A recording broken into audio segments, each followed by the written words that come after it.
ನಮ್ ಠಾಣೆ ಲಿಮಿಟ್ಗೆ ಬರಲ್ಲ ಅಂತ ಇನ್ ಮುಂದೆ ಹೇಳೋಂಗಿಲ್ಲ. ಬೆಂಗಳೂರು ಪೊಲೀಸರು ಸಾಬೂಬು ಇನ್ನು ಹೇಳೋಂಗಿಲ್ಲ. ಇನ್ ಮುಂದೆ ಕರೆ ಬಂದ್ರೆ ಸಾಕು ತಕ್ಷಣ ಸ್ಪಂದಿಸುತ್ತಾರೆ ಪೊಲೀಸರು.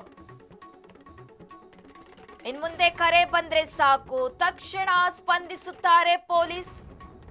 ಕಾರಣ ಹೇಳಿದ್ರೆ ಅಂತಹ ಪೊಲೀಸರಿಗೆ ಕಾದಿದೆ ಕಂಟಕ. ಜೀವ ಉಳಿಸೋಕೆ ಗಡಿಯ ಹಂಗಿಲ್ಲ, ಕೂಡಲೇ ಸ್ಪಂದಿಸಬೇಕು. ಬೆಂಗಳೂರು ಪೊಲೀಸ್ ಆಯುಕ್ತ ಸೀಮಂತ್ ಕುಮಾರ್ ಸಿಂಗ್ ಆದೇಶ ಹೊರಡಿಸಿದ್ದಾರೆ. ಜಂಟಿ ಆಯುಕ್ತ ಕುಲದೀಪ್ ಕುಮಾರ್ ಜೈನ್ ಮಹತ್ವದ ಆದೇಶ ಹೊರಡಿಸಿದ್ದಾರೆ. ನೂರಾರು ಕುಟುಂಬಗಳ ಕಣ್ಣೀರು ಒರೆಸಿದ ಖಾಕಿ ಪಡೆ 700ಕ್ಕೂ ಹೆಚ್ಚು ಮಕ್ಕಳನ್ನು ಬಚಾವ್ ಮಾಡಿದ್ದಾರೆ ಪೊಲೀಸರು. ಠಾಣಾ ಗಡಿ ಮರೆತು ಧಾವಿಸಲಿದೆ ಹೊಯ್ಸಳ ಹಾಗೂ ಚೀತಾ. ಠಾಣಾ ವ್ಯಾಪ್ತಿ ತಕರಾರು ಕ್ಲೋಸು, ರಕ್ಷಣೆಗೆ ಬಿತ್ತು ಸೀಲ್.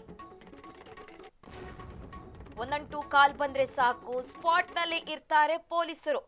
ಇನ್ ಮುಂದೆ ನಿಮ್ಮ ಏರಿಯಾ ನಮ್ ಲಿಮಿಟ್ಗೆ ಬರಲ್ಲ ಅಂತ ಪೊಲೀಸರು ಇನ್ನು ಮುಂದೆ ಕಾರಣ ಹೇಳಕ್ಕಾಗಲ್ಲ. ಬೆಂಗಳೂರು ಪೊಲೀಸರು ಯಾವುದೇ ಕರೆ ಬಂದರೂ ಕೂಡ ತಕ್ಷಣ ಸ್ಪಂದಿಸಬೇಕು. ಕಾರಣ ಹೇಳಿದ್ರೆ ಅಂತಹ ಪೊಲೀಸರಿಗೂ ಕೂಡ ಕಂಟಕ ಕಾದಿರುವಂತಕ್ಕದ್ದು. ಜೀವ ಉಳಿಸೋಕೆ ಯಾವುದೇ ಹಂಗಿಲ್ಲ, ಯಾವುದೇ ಕರೆ ಬಂದರೂ ತಕ್ಷಣ ಸ್ಪಂದಿಸಬೇಕಂತ ಬೆಂಗಳೂರು ಪೊಲೀಸ್ ಆಯುಕ್ತ ಸೀಮಂತ್ ಕುಮಾರ್ ಸಿಂಗ್, ಜಂಟಿ ಆಯುಕ್ತ ಕುಲದೀಪ್ ಕುಮಾರ್ ಜೈನ್ ಮಹತ್ವದ ಆದೇಶ ಹೊರಡಿಸಿದ್ದಾರೆ.